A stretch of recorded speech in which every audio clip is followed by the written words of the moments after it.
3, 2, 1, buka bukumu, kita bertemu di T-Edu. Salam jumpa kawan-kawan sekalian, ketemu lagi dalam podcast T-Education. Pada podcast Sabtu kali ini teman-teman sekalian, kita akan membahas satu topik tentang tugas akhir. Hari ini kita akan membahas terkait dengan 5 pertanyaan yang sering diajukan oleh penguji saat ujian tugas akhir bagi mahasiswa program studi ilmu hukum. Tapi sebelum itu saya ucapkan terima kasih buat teman-teman sekalian yang telah mensubscribe channel ini. Dan bagi yang saat ini sedang menyaksikan tayangan video ini, tapi belum mensubscribe channel ini, kami mohon agar berkenan meluangkan sedikit waktunya untuk mensubscribe channel ini supaya kita bisa berjumpa dalam tema-tema yang lainnya. Baik teman-teman sekalian, beberapa podcast terakhir itu saya membahas terkait dengan tugas akhir ya, mulai dari tema, kemudian judul, kemudian model tugas akhir, dan hari ini saya ingin membahas satu topik lagi karena beberapa waktu yang akan datang kita akan di Trunojoyo Madura akan sibuk dengan ujian tugas akhir.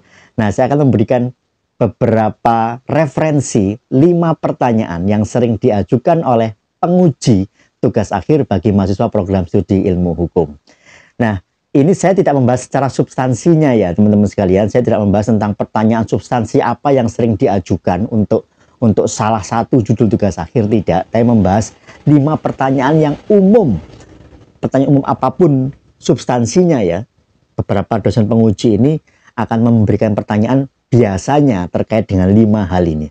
Tapi tentunya masing-masing penguji kan punya model yang berbeda-beda ya. Artinya kalau satu kali ujian minimal ada 4 penguji misalnya, maka tidak mungkin satu orang penguji ini akan mempertanyakan hal yang sama apabila sudah ditanyakan sama penguji yang lainnya. Sehingga ini berdasarkan kebiasaan ya, berdasarkan kebiasaan kami selama ujian skripsi bertahun-tahun ya, maka saya bisa merangkum kurang lebih 5 pertanyaan ini hampir selalu diajukan oleh penguji. Siapapun pengujinya dalam majelis penguji itu akan mempertanyakan biasanya salah satu dari 5 atau bahkan 5-5-nya ini sering ditanyakan dalam ujian tugas akhir.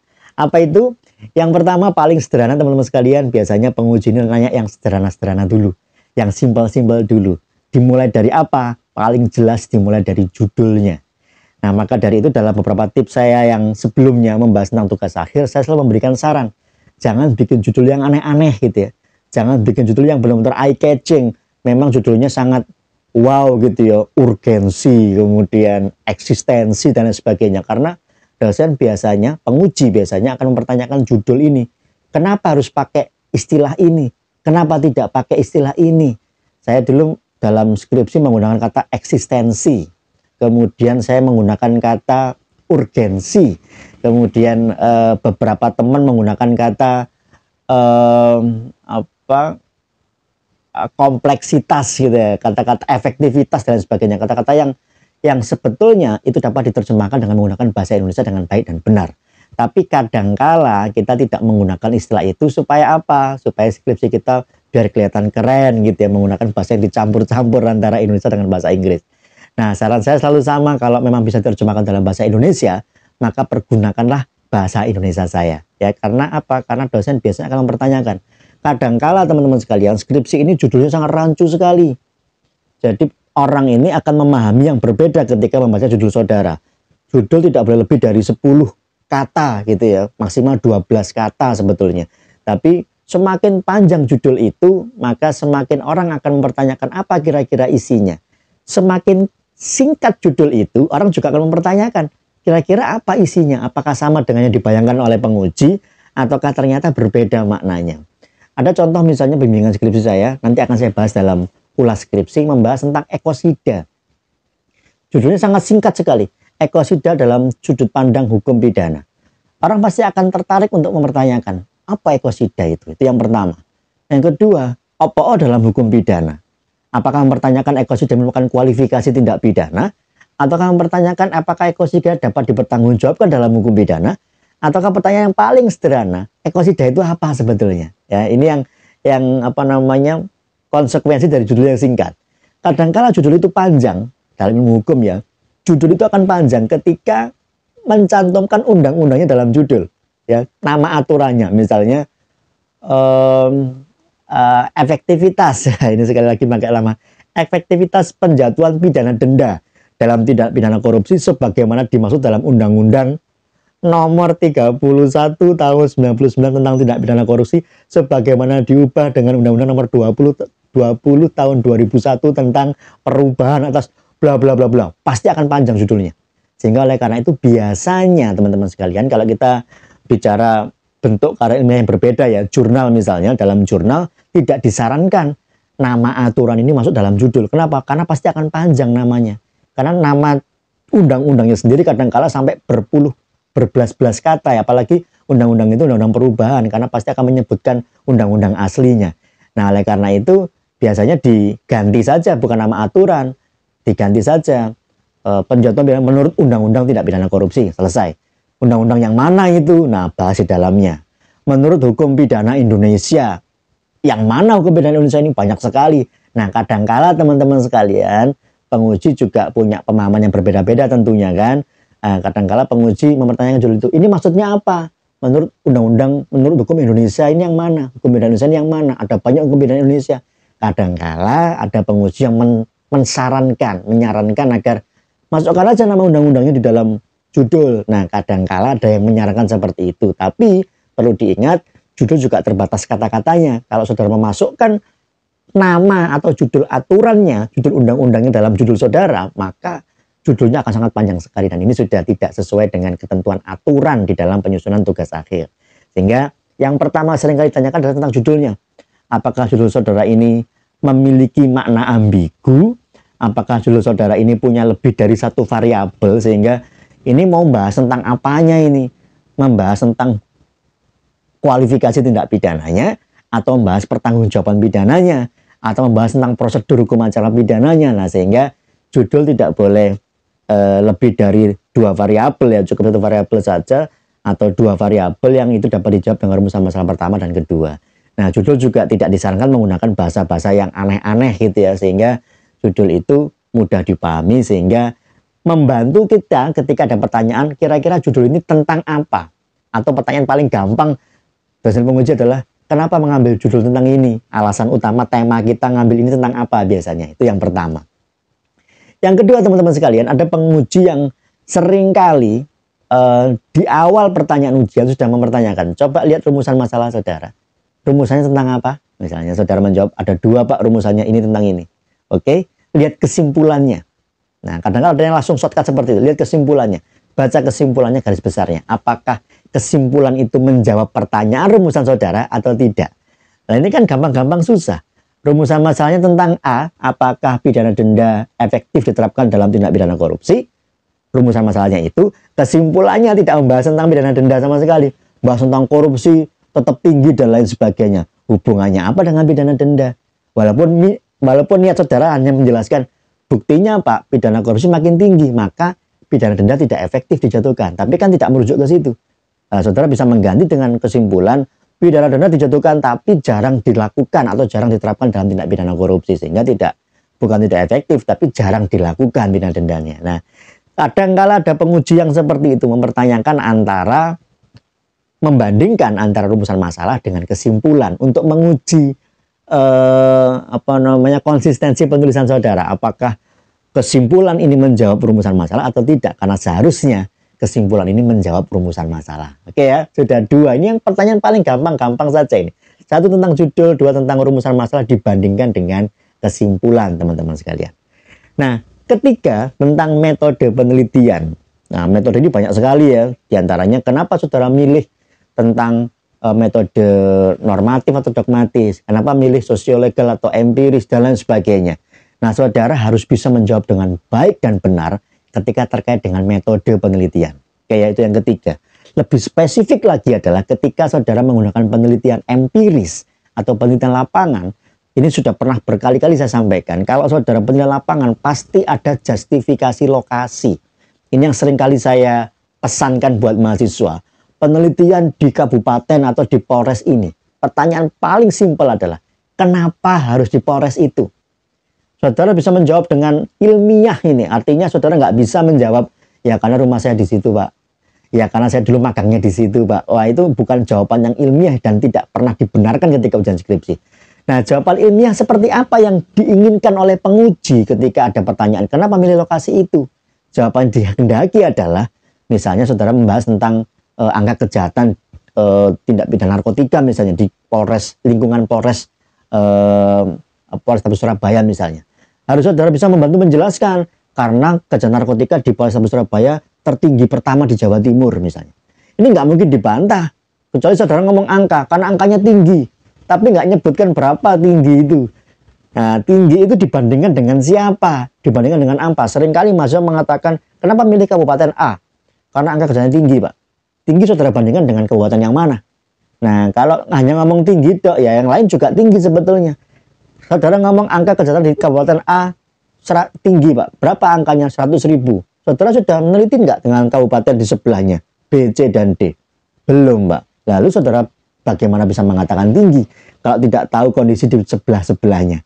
Nah, kalau sebelahnya lebih tinggi berarti kan punya saudara rendah, karena tinggi rendah kan relatif tergantung siapa yang dibandingkan, kabupaten mana yang saudara bandingkan gitu ya. Sehingga justifikasi alasan pentingnya lokasi itu tidak bisa dijawab dengan pertanyaan dengan jawaban yang sederhana, karena lokasi di rumah saya tempat tinggal di situ, nah dulu saya magangnya di situ, karena om saya kepala kepolisian misalnya, sangat tidak bisa dibenarkan. Sehingga jawaban yang diinginkan oleh penguji ketika mempertanyakan justifikasi lokasi, ya saudara ngomong data, karena angkanya tinggi, karena penegakan hukumnya nggak jelas, Pak, misalnya. Banyak sekali kasus terjadi, ternyata tidak ada penegakan hukumnya. Nah, itu kan bisa saudara teliti. Harus dengan jawaban ilmiah seperti itu, teman-teman sekalian ya. Jadi, ini pertanyaan yang simpel ditanyakan, tapi jawabannya seringkali belakrak kemana-mana, atau jawabannya tidak jelas kemana-mana. Itu 3, tentang judul, tentang rumusan masalah dengan kesimpulan. Ketiga, tentang metode, khususnya tentang lokasi jika penelitian itu empiris. Yang keempat, ini juga sederhana sekali, tapi seringkali saudara abai dengan ini. Apa? Konsistensi referensi atau footnote. Mungkin ada beberapa penguji yang tidak sedetail ini, tapi kadangkala ada penguji yang mempertanyakan hal yang sederhana ini, teman-teman sekalian. Footnote, kadangkala penguji itu buka secara random, acak. Saudara pakai footnote, akan dibandingkan footnote nomor 1 dengan footnote nomor 9. Gaya penulisannya bagaimana? Ternyata untuk sama-sama jenis buku, cara penulisan saudara tidak sama footnote-nya. Nah, ini sudah suudon banget ini penguji. Kenapa bisa berbeda? Kemungkinan besarnya saudara ngopi saudara copy tulisan ini dari tulisan yang lainnya, saudara pindahkan ke situ sehingga gaya penulisan footnote-nya berbeda antara panduan dengan gaya penulisan footnote yang saudara kutip dari karya ilmiah yang lainnya, sehingga saudara pindahkan gitu saja. Oh, soal footnote-nya nggak apa-apa. Ternyata pasti cek antara footnote pertama dan kedua berbeda, walaupun dengan jenis yang sama. Kadangkala teman-teman sekalian ngedit ya, kita itu mindah-mindahkan paragraf. Tiba-tiba ada footnote ibid nomor 3. Atau nomor 3 itu ibid, kadangkala penguji itu iseng ngecek, ibid ini dengan siapa? Ibid dengan mana? Oh, dengan di atasnya, Pak. Yang atasnya yang mana? Atasnya undang-undang. Padahal isinya itu tentang pengertian menurut siapa, menurut Suryan Sukanto misalnya, pengertian fotonya ibid. Pas kita cek di atasnya, ibidnya itu undang-undang. Kan tidak mungkin Suryan Sukanto mengutip undang-undang gitu ya. Kan undang-undang ya undang-undang gitu, bukan kutipan Suryan Sukanto. Nah, ini dari sini kita udah curiga. Ini yang benar yang mana ini? Nah, saudara nggak bisa jawabnya. Loh iya ya, ternyata kok undang-undang. Nah, kadang-kadang trader seperti ini. Kadang-kala juga teman-teman sekalian, fontnya berbeda. Antara footnote 1 dengan footnote berikutnya ini fontnya berbeda. Satu pakai Times New Roman, satu pakai Calibri. Nah, ini kan kita udah curiga banget ini loh. Ini kenapa kok fontnya berbeda? Ngutipnya lupa diedit atau bagaimana? Nah, pertanyaan sederhana ini. Saudara coba buka footnote nomor 13. Oke ya, halaman sekian misalnya. Oh, sudah, Pak. Bandingkan dengan footnote belakangnya, baliknya. Oh iya, Pak. Ada 2 footnote dengan penulis yang sama. Kenapa nggak pakai ibid? Kenapa dituliskan ulang kedua-duanya? Nah, ini juga menjadi pertanyaan. Apakah saudara ngedit, mindah paragraf, ataukah bagaimana? Saudara harus persiapan betul untuk referensi ini, teman-teman sekalian. Kadang-kadang ada dosen yang iseng seperti ini, ngecek. Saudara, ini ada bukunya tentang ini? Oh, ada, Pak. Bukunya warna apa? Nah, kadang-kadang covernya bagaimana? Gambarnya apa? Kadang-kadang jawaban paling simpel, nggak tahu, Pak, itu bukunya fotokopian. Fotokopian dari mana? Ada bukunya, saudara. Kadang-kadang ada magazin. Saya pernah menguji mahasiswa, prepare betul, semua referensi dia bawa dalam tas dan kardus itu. Ketika ada dosen nanya, oh ini saya bawa bukunya, Pak, ini bukunya. Wow, prepare-nya luar biasa. Kadang-kala ada seperti ini, teman-teman sekalian. Kadang-kala ya ada yang bukunya sudah saya kembalikan, Pak, ke perpustakaan. Ya, bukunya warna apa? Nggak tahu Pak fotokopian. Nggak mungkin, perpustakaan nggak mungkin ngopi. Nah, udah nipu kan saudara. Nah, saudara udah bohong kan di situ. Nah, masuk buku perpustakaan punya kampus atau punya ini fotokopian, covernya saudara nggak tahu gambarnya kayak apa, kan tidak mungkin sebetulnya. Nah, ini jawaban yang minta tolong ya teman-teman sekalian. Saya pernah mahasiswa, para penguji juga pernah mahasiswa, sehingga upaya-upaya untuk, ya mohon maaf bahasa saya, mengelabui dosen penguji ini kadangkala juga sudah pernah kita lakukan puluhan tahun yang lalu gitu ya, sehingga itu kan modus lama, Dek, jangan diulangi lagi gitu ya. Kita sudah hafal dengan cara-cara seperti itu. Kita juga udah nguji puluhan tahun, sehingga kadangkala ini kan modus yang dipakai 5 tahun yang lalu kok masih dipakai lagi hari ini, nggak relevan sudah gitu ya. Sehingga perhatikan betul referensinya. Kadangkala kita abai, oh nggak apa-apa paling nggak dicek. Ya kebetulan pengujinya nggak ngecek. Tapi kalau diuji sama penguji yang lain yang kebetulan ngecek, terus bagaimana? Ya ini contoh paling sederhana teman-teman sekalian. Pertanyaan yang sering kali ditanyakan oleh penguji, hal yang sepele, tapi kalau kita nggak bisa jawab, urusannya bisa panjang teman-teman sekalian. Oke, yang terakhir, yang kelima, masih belum tentang macam-macam substansinya, masih hal yang umum ini. Kadang-kala pertanyaannya sangat sederhana. Teori apa yang saudara pergunakan untuk membahas tentang ini? Wah, langsung mahasiswa ditanya kayak gitu, langsung buk, dibuka skripsinya. Malah malik ngalor ngidul gitu. Kadang-kala penguji ada yang simpel sekali. Ditutup aja skripsinya. Saya cuma pengen tahu teori apa yang saudara pakai di bab 2. Nah, saudara kalau nulis sendiri pasti akan bisa menjelaskan. Oh ya Pak, saya akan pakai teori pemidanaan. Saya akan pakai tentang teori tujuan pidana. Saya akan pakai teori tentang ini. Oke, cukup. Hanya ngecek itu saja. Nah, kadang-kala kita panik ya, grogi ditanya. Teori apa yang saudara pakai? Wah, gelagapan sudah. Yang mana? Teori apa ini? Teori apa ini? Oke, kadang-kala kita kemudian bukanya, wes panik gitu ya. Nah, kadang-kala penguji sudah langsung, anak ini nggak prepare. Anak ini nggak siap gitu. Nah, itu kita belum nanya tentang substansi yang benar-benar tentang materi ujian kawan-kawan sekalian. Ini pertanyaan dari salah satu penguji saja. Dan kalau satu penguji ini nggak nanya substansi sama sekali. Hanya ngecek tadi itu 5 item itu. Mulai dari judul sampai dengan teori apa yang saudara pergunakan. Nah biasanya kemudian kalau saudara sudah jawabnya acak-acakan dari kelima pertanyaan simpel ini. Jawabnya sudah nggak karu-karuan ya. Nggak jelas semua gitu. Penguji udah malas bertanya. Oke, dari saya cukup Pak. Mungkin ada penguji yang lain mau menambahkan. Nah, penguji yang lainnya kadangkala membuat pertanyaan baru atau kadangkala ngejar dari pertanyaan 5 yang sudah dibahas tadi. Penguji kedua langsung, oke Mas, kembali ke rumusan masalah tadi yang ditanyakan sama penguji satunya. Coba saudara jelaskan, maksudnya apa rumusan masalah ini? Nah, kembali lagi ke situ. Nah, itu singkat teman-teman sekalian, 1 jam yang terkadang seperti ada di ruang interogasi gitu ya. Tapi kalau kita bisa menjawab dengan baik, kadang-kadang nggak kerasa. Oke, ujian selesai loh. Sudah toh Pak? Ternyata sudah 1 jam. Kadang-kadang kita nggak ngerasa karena kita benar-benar persiapan dengan matang. Kita benar-benar mampu menjawab dengan baik. Tapi kalau dengan 5 pertanyaan dasar ini saja kita sudah kewalahan menjawabnya. Bagaimana dengan substansinya? Nah, kadang-kadang kita kelabakan teman-teman sekalian. Oke ya, untuk yang lainnya mungkin kita bahas dalam podcast yang berbeda. Ini 5 pertanyaan paling umum ditanyakan oleh penguji. Yang simpel-simpel saja. Kita belum masuk ke masing-masing substansinya. Apa itu tentang judul, tentang rumusan masalah dan kesimpulan, tentang metode, khususnya tentang lokasi, tentang footnote atau referensi, dan yang terakhir tentang tinjauan pustaka atau teori apa yang dipergunakan. Kadang-kala penguji juga bertanya, undang-undang apa yang saudara pakai? Waduh, gelagapan. Undang-undang tentang korupsi, Pak. Iya, nomor berapa undang-undangnya? Nomor berapa ya? Aduh, udah panik ya. Nah, kita harus mempersiapkan dengan baik supaya kita bisa menjawab pertanyaan dengan baik, teman-teman sekalian. Oke, teman-teman sekalian, selamat menghadapi ujian tugas akhir. Semoga lancar ujian tugas akhirnya. Semoga kita tetap sehat selalu. Nanti kita ketemu di TY Edu. Salam sehat, saya Effendi. Sampai jumpa.